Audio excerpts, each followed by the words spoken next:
非常感谢各位，欢迎大家再次回到脱口秀和他的朋友们第2季第1赛段，叫做轻轻交手赛。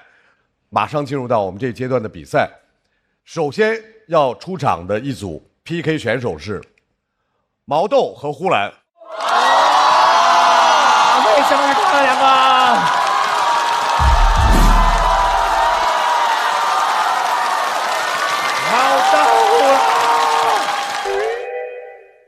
豆哥，挑一个，就有专场吗？这。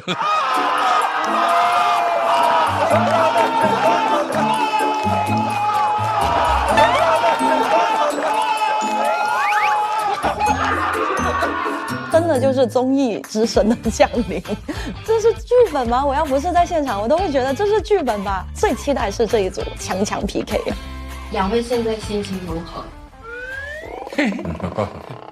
很糟糕。哎呀，没事啊，挺好的啊。信息情报工作没有做好。有专场这个字啊，我以为就是新人可能会宣传自己专场。前3天我刚从哈尔滨上呼兰个专场，回来就把我给挑着了。我以为收官了，这个就不算有专场了。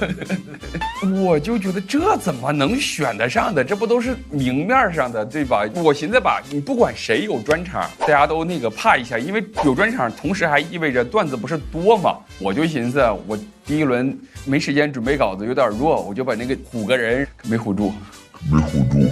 没想到你碰到弱智了。他在那个观战间睡觉睡得特别开心，让我看得特别来气。这种必须要给他一些人生经验了，他真的睡得特别香，努力啊，就必须让他学一课啊！我不想在呼兰哥眼前整得像那样人家，就别整得像咬牙一定得赢那样。谁先出来呢？能吃能喝能开玩笑，有他就有重量级欢乐，掌声欢迎毛豆。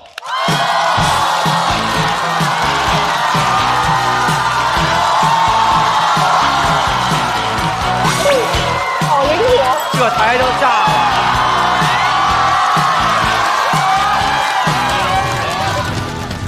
谢谢大家，我是毛豆。各位应该能看出来哈，减肥失败了，对。因为今年确实多了很多酒局，什么老喝酒，我很怕喝多。正常人喝多了，起码叫个车就能回去。我要是喝大了的，叫个货拉拉，真的，一点没开玩笑。今年过年2月4号，我在大连喝多了，下大雪叫不着车，我坐在路边，浑身都是雪，路人看见都吓一跳，说这啥时候开了个蜜雪冰城啊？这是。没办法，他们用保险给我叫了个道路救援。和师傅商量说，实在抬不动他了，能不能用钩子给他勾上去？围了好多人啊！第一次看见在大道上玩抓娃娃的，我迷迷糊糊的就感觉有个钩子给我拽起来了。我可能什么是钟馗来抓我了？他钩子就勾在衣领这块儿，他一开机器给我所有衣服全拽下来了。本来就围了好多人，我光着膀子躺在雪地里。说实话，那时候我脑子还是有点意识的，但是我不敢醒啊，我不敢睁开眼，希望是我的幻觉。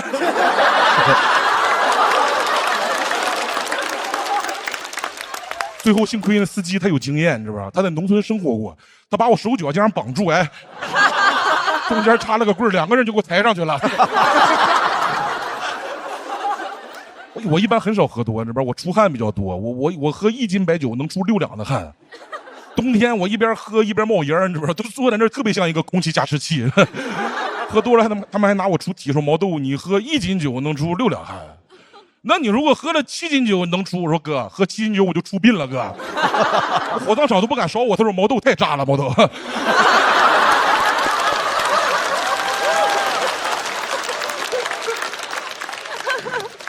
所以我特别讨厌那种酒量又差又陌生的那种酒局。喝酒都是希望喝到微醺的，就那种局，每次我喝到微醺的时候，他们都是胃大醺了。我大哥都开始整活了，那表演呼麦。我说哥，你是蒙古族啊？他说不是，你快给我拿个盆儿，快！我赶快给他拿了个垃圾桶，他抱着垃圾桶一头摔下去了，我头卡在桶里了，脸拔不出来了。我说这还是个卡盐局呢，这还是个。 。。。。。。。。。。。。。。。。。。。。。。。。。。。。。。。。。。。。。。。。。。。。。。。。。。。。。。。。。。。。。。。。。。。。。。。。。。。。。。。。。。。。。。。。。。。。。。。。。。。。。。。。。。。。。。。。。。。。。。。。。。。。。。。。。。。。。。。。。。。。。。。。你知道，所有人都在各聊各的。我右面俩人抱着我一块儿在真情流露，说太难了，我说咱们今年太难了。我说对呀，太难了。你是谁呀？你是？还偷酒是吧？偷偷往地下倒，一下我就发现了，他倒我鞋里了。他在那儿来哥，都在酒里了。我说你放屁，都在我鞋里，我鞋垫都是酱香型的了。中间是他们领导是吧？人很实在，说我说句你们不愿意听的哈，然后讲了半个小时我不愿意听的。他说你们这代年轻人啊，废物啊！哎，你不说别的，就你们现在看那个什么 NBA，什么詹姆斯、库里都是垃圾。我那个时候看的是乔丹，他说乔丹跳起来能滞空7秒，我说7秒，乔丹让大风刮走了，乔丹是个塑料袋吗？7秒。领导还有个狗腿子，说对呀，你们这代年轻人就是废物，娇生惯养。我说大哥您是哪年的？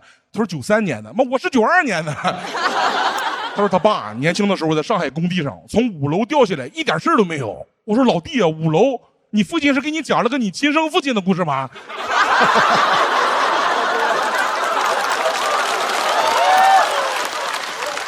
我不能这么讲，我说哎呦，你爸真厉害，你爸这个滞空都赶上乔丹了呀，你爸。而且上海这边喝酒是吧，特别喜欢转场去酒吧喝鸡尾酒。我第一次去，给我推荐了一杯，我一看价钱他妈160，我说这是什么酒啊？他说叫新加坡司令。我说你要不先给我来个新加坡排长吧，别麻烦司令了。上来那个酒这么小一杯，这么大块冰，我一喝那冰都插我眼睛里去了。我说是什么新加坡陆军司令啊？这是酒呢？他说酒太浓了，要等那个冰化开再喝。我说这个冰也算在酒里了？你这个兵是个要当司令的兵啊，那是个好兵啊，那是。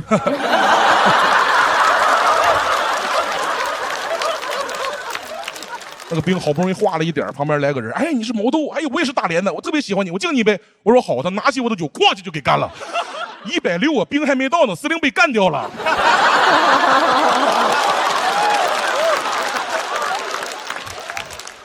这起码还是果汁兑酒，是吧？还有拿番茄酱兑酒的，叫血腥玛丽。我还血腥玛丽，我还残忍沈腾呢，我是。我再点根开心麻花，我这。好怪的。酒吧自己自创的酒，那名起的名更加抽象，什么人生、青春、遗憾，这哪是酒名啊？这不是喝多了聊的吗？这不是？我说你们这有没有一款酒叫我爸从5楼掉下来，一点事都没有？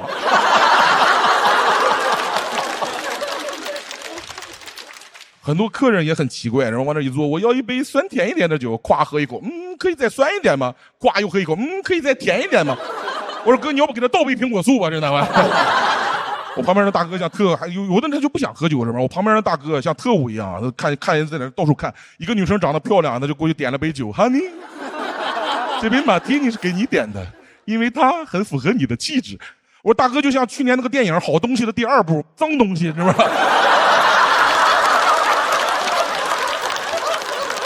我说大哥，我这个滴滴是给你点的，你走吧，真的。网上甚至还有那种，我说你可以根据我的气质给我调一杯酒吗？这种问题我都不敢问，真的，他肯定给我倒杯料酒，真的。再放一大块冰，起个名叫新加坡炊事班什么的。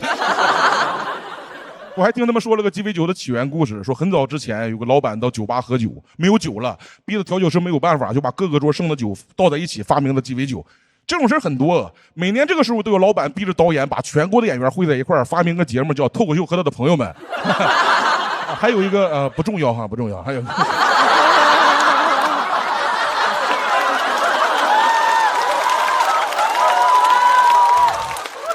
真的，其实我不是讨厌酒吧，我就是讨厌贵，你知道吧？尤其你坐在吧台上，你看着他调，可乐一瓶也就3块，威士忌一瓶200，他当着我面往可乐里面加那么一小杯威士忌，卖我120，叫什么美式威士忌？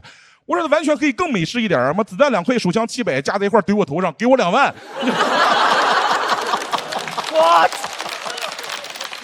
我说你太美式了，你刚才加的是啥呀？关税呀！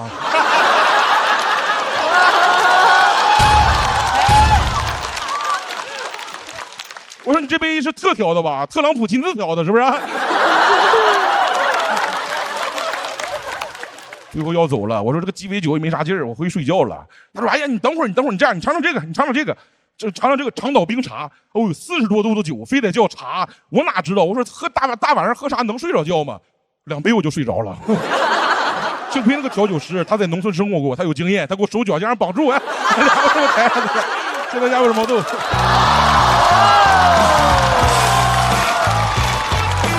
罗老师不给吗？就不给他吗？罗老师，毛豆，锁票倒计时，掌声送给毛豆。毛豆今天毛豆的表现怎么样？啊，这还要怎么样嘛？我觉得简直太棒了！毛豆这汗什么时候？这6斤汗什么时候能出擦下去？太好玩，而且毛豆确实哈，现在看着又圆了，是不是？然后因为去年不是说要说减肥了哈，那阵儿说减肥了，今天又圆回来，这2次元是吧？然后老2次元我。哎，有一个梗，我觉得实在太无聊了，但是我太喜欢那个什么愤怒沈腾啊，残忍沈腾，残忍沈腾莫名其妙说他干嘛？然后但是我太喜欢那个了，所以当时我就拍了这个啊。对，就是因为残忍沈腾，然后大老师拍完这灯跟我说，哇，这个太无聊了，太无聊。对，哎，我能说一个吗？毛豆今天我应该是不行，但是我见过一个人类的奇观，我简直上回看完之后太开心了。毛豆会跳肚皮舞这事儿，有人知道吗？哎呦，真的吗？哇！我见过毛豆跳肚皮舞，太可爱了。这么喜欢看个那么。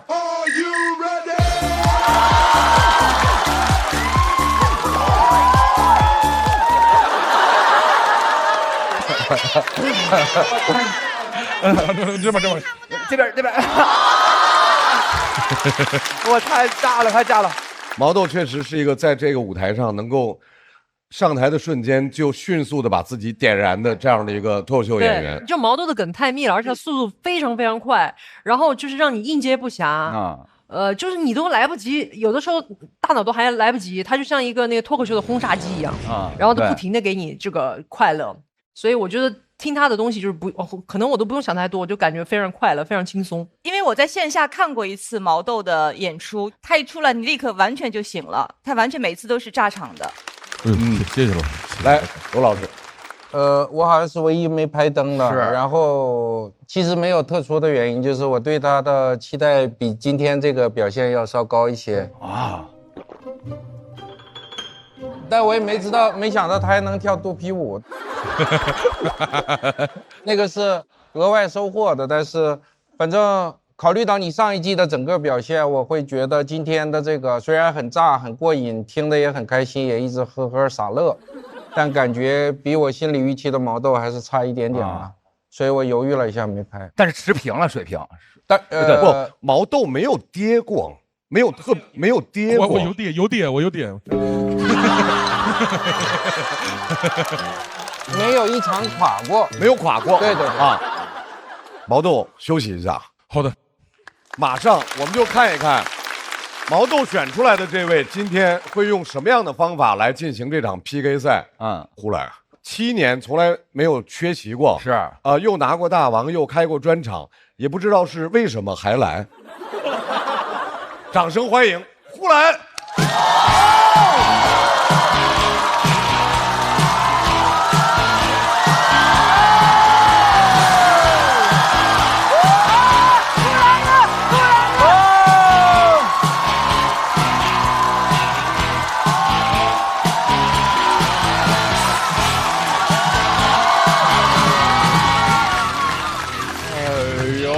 大家好，我是呼兰。哎呀，再见，朋友们好，朋友们好，朋友们好。哎呀，前2天你们也知道，刚演完草台班子，是吧？又来到了另外一个草台班子。时间紧，我11号刚演完回上海，14号就开始比赛，啊，真没时间创作了。马迪还得写3天呢。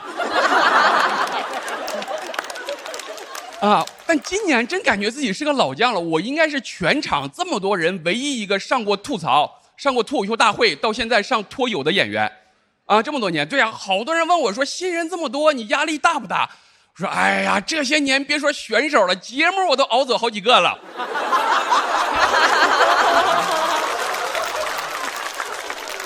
真的，但你让我回到我第一次上台7年前，那个时候我真的是怎么都不会想到。就当时满场那么多人，能陪我走到最后的居然是张绍刚。人生就是这样啊，你满脑子都是什么朱砂痣、白月刚，到最后一看就是张绍刚。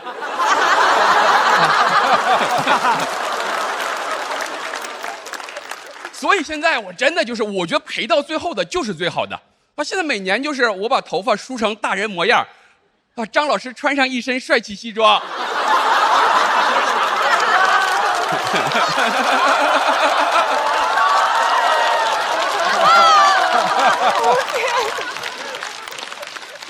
哎，但朋友们，你把时间拉长，你从节目名字的变化就能看出行业的趋势，看到了吗？这行业的名字是越来越谦卑了，是吧？之前名字多高大上，什么脱口秀大会，我天，大会给你整的会的不行了，大会，对吧？整了5年整不会了。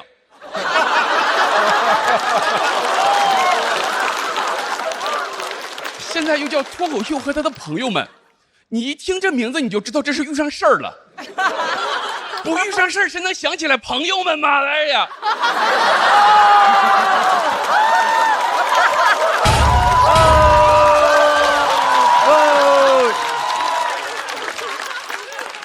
真的，我觉得过2年这个节目就是脱口秀和他的恩人们。哎呀！而且大家都一样，你看新人多，脱口秀新人们也是慢慢变成脱口秀恩人们的。很简单，只要你撑住，你就会发现脱口秀很容易撑不住，是吧？就是撑，你真的就是撑。每年第1轮，这么多特别厉害的新人朋友，我都安慰自己，只要撑过3轮，他们下手就没那么重了，就是这样。而且新人再强，对吧？1轮也就能打1个人，打不了更多了。我现在每年比赛，昨天我还在那看那个俄罗斯抽耳光大赛，一样的，你打我一下，我挺住了，我再打你一下。总归不是50个人上来1人打我一下，对吧？不是喝酒打圈的逻辑，其实是。而且你看，我就不理解，这么多朋友年年出来比赛，大家都以为说拿了冠军会怎么样，都有幻想。我站在这儿就足以说明拿了冠军不会怎么样，是吧？太牛了！真的年年比出了一种就是永世不得超生的感觉。这真的，你们看那个浪姐、P 哥，人家都是上完1年之后接活然后火，你们没看见哪个哥哥是全职当哥哥的，对吧？是呀，是吧？真的，春春要是在我们这儿，没准还在比超级女声呢。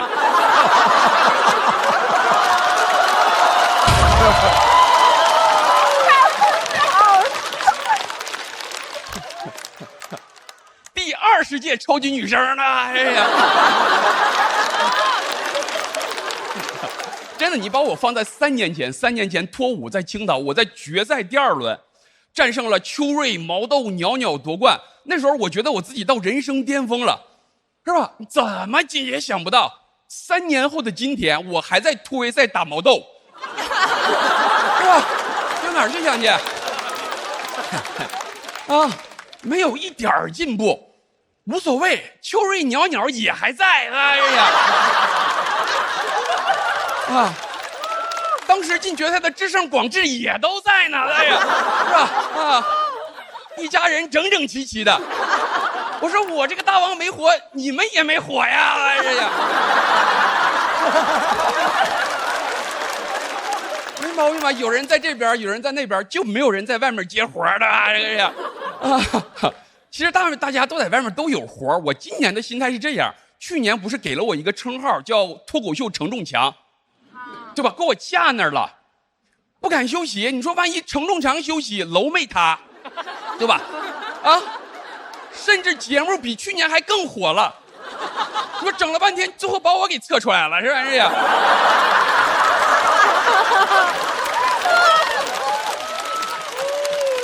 啊，所以说暂停专场也要参赛。你们知道我那个专场弄得还挺好的，对吧？实话实说，那票都是硬通货，都是跟那个茅台和二手奢侈品在一个群里面卖的。啊，有人10万出爱马仕，也有人加50收呼啦门票，哎呀，啊，有人说你这算什么奢侈品，管得着吗？轻奢的，哎呀。啊，而且脱口秀观众特别有原则。真的，你看好多收票的，就是说加50再贵就不看了。还有私信问我买不着吗？说后来你认识黄牛吗？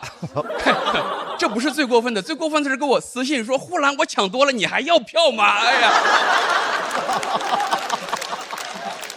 说打折出，那个时候我就知道我还得比赛，都一样。有的时候真的就问自己，有的时候问自己，可能就不知道为啥来比赛。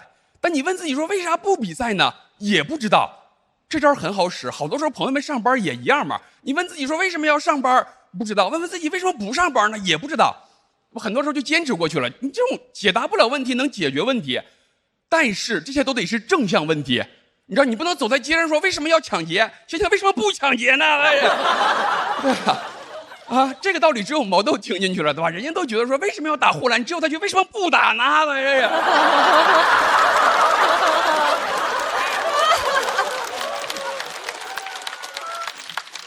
真的，最后就想说，我们这些朋友真的就是每年不比赛，就这些朋友每年不比赛，在外面干活的时候，你们看到的都是耀武扬威、人五人六的。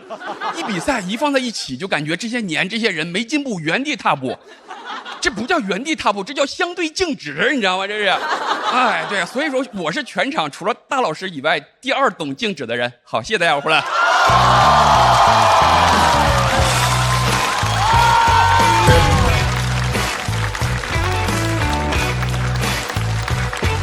我彻底服了，我彻底服了。呼兰，锁票倒计时。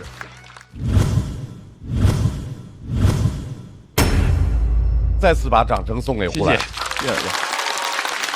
我有一点比较好奇，就是你为什么选择这个内容？因为之前你讲过很多好像更复杂的内容。对，就是因为今年好多事情就感觉又是在一个轮回，然后包括就是我最后讲的，你就感觉说哦，这些人在一起好像没啥进步，怎么又是你们几个人在比赛？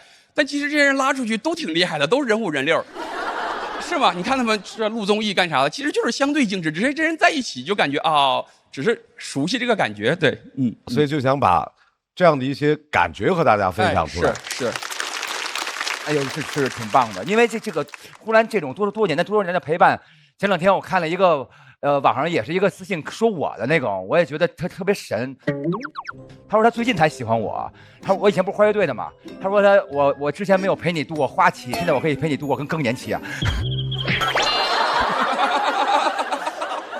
我说呼兰虽然开这些玩笑，但是其实每年见到你们那个朋友的感觉是一年比一年深。是的，那是一份心理感觉，我可盼着这个月份要见到这些人了。是的，因为咱们在台上老演出，有时候不太清楚。其实观众朋友们有很多时候平时压抑了一些生活上的一些压力，他就盼着见到你。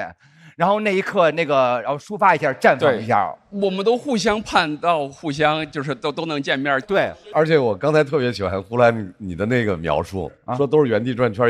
按照这个规则，春现在在参加第20届的那个超女，对，太好了。我其实本来是我想说他的啊，我本来想说他其实一直是像在打一个职业联赛一样的，一直在一个里面去。结果没想到他先 Q 了我我是初代玉米，虽然好多人已经说过了我是真的初代玉米啊。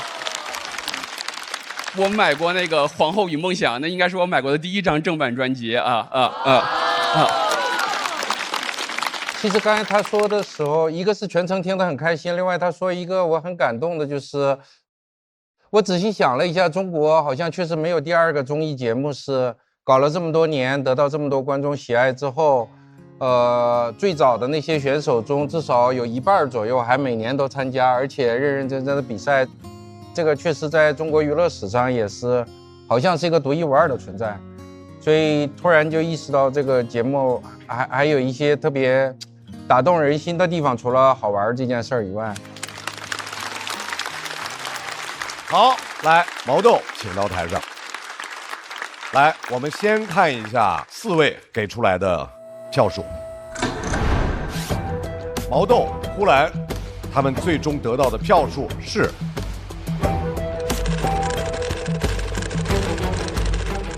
好像是一个无舞台的一个状态，谁输谁赢都不难看，我觉得，感觉已经很尽力了，过一轮算一轮吧。应该是呼兰哥了，毛豆280，呼兰290。他们俩的内容都是非常非常好，谁不晋级都说不过去。他俩今天这一场战役能够载入史册的巅峰对决。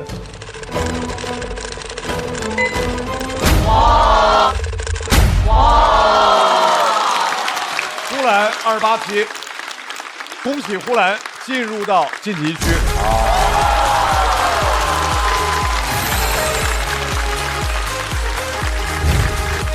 毛豆要进入代理。等，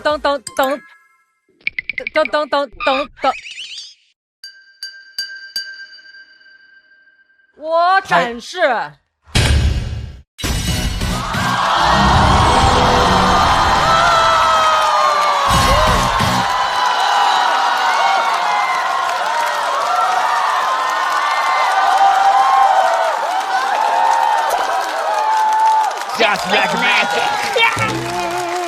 我觉得应该没什么好说的，因为其实他们两个都非常的棒。然后刚才其实票数也说明了所有问题，所以我其实没有什么好说的。好的，谢谢老师，谢谢老师。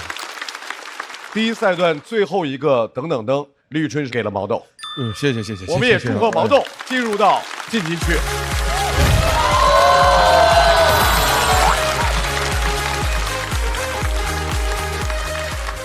就每一年大家一集结，然后就觉得还是这些老面孔啊。3年前跟智胜、广智在比赛，有请总决赛选手入场。呀，又是这个休息室，踉踉跄跄，踉踉跄跄。3年之后好像还在跟他们比赛。3年前，鲁豫姐、大老师、罗老师在这里，还是以大局为重吧。就是一切都很熟悉的这种感觉，年年来来回回，大家在这里，虽然是循环，但还是个挺温馨的事儿。其实，但时间拉长，它又有伤感的部分。就是3年前还是这些人，但7年前就完全不是这些人。是男人你就站出来，呼兰，没问题。就人走人流，时间拉长了，可能真没有几个人能陪你一直在这里走，哎，就是挺难受的。其实。我觉得就意味着我得参与这个事儿，就是朋友们都在，意味着和朋友们一起赶开放麦、改稿，然后在夏天的晚上走在街上一直聊段子，这是我梦寐以求的夏天，就像是过年一样。平时可能大家是这样亲戚1年不来往，就是因为有过年、有除夕、有这种脱口秀传统的节假日，把大家不得不聚在一起的时候，你会觉得虽然平时不见，但是在一起还是真的非常亲切的感觉。我觉得这是一件非常浪漫的一件事情，就相对镜子，就是你既有人陪伴，又在前行，多么幸福的一件事情啊！就每年在这个舞台上发生的故事，基本上是我这1年当中遇到的所有的人、所有的事儿，情绪浓度最高的，太真了。这个舞台。第一次参赛，我第一次上吐槽的时候就是张老师。脱口秀界的加菲吗？出来。7年前，真的是满坑满谷的人，最后就剩我跟张老师俩人。我是2019年第一次参加脱口秀比赛，当时还是叫残酷开放麦，来参赛正好我小孩也刚出生不久，有种双喜临门的感觉。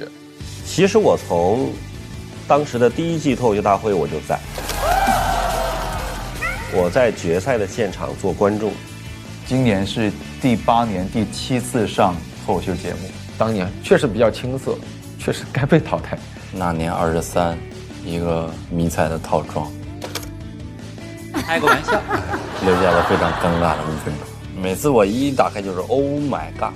当时我记得我第一次参加节目，其实是兴奋大于紧张的。我就挑个帅的吧，那个张俊。那一年参加节目的我觉得自己是天选之子，但那一年天选之子不是我，是徐志胜。全都是问号。因为那个时候你上台就是为了去展示自己，肆无忌惮的展示自己。那个时候是一往无前的勇气和力量。脚在那个危机是惊涛骇浪的亚丁湾索马里海域，我在那卤大肠。人们把他们命名为楼兰美女和干尸2号。我长这么大，第一次被一个墙角堵在了一个墙角，不仅没扼住生活的喉咙，还让生活薅住了头发。我第1年参赛挺懵的，我进棚的时候是下午，然后我推开门出来的时候是凌晨7点，天是大亮，困得迷迷糊糊的，但是很兴奋很亢奋，睡不着觉。往前数20几年人生当中情绪没有那么浓烈过，我都怕我死过去，就是不知道自己干了一个什么事儿，但感觉自己好像干了一个挺厉害的事儿。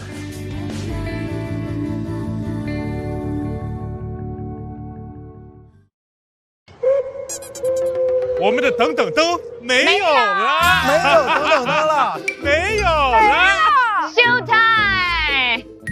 所以我们要靠自己。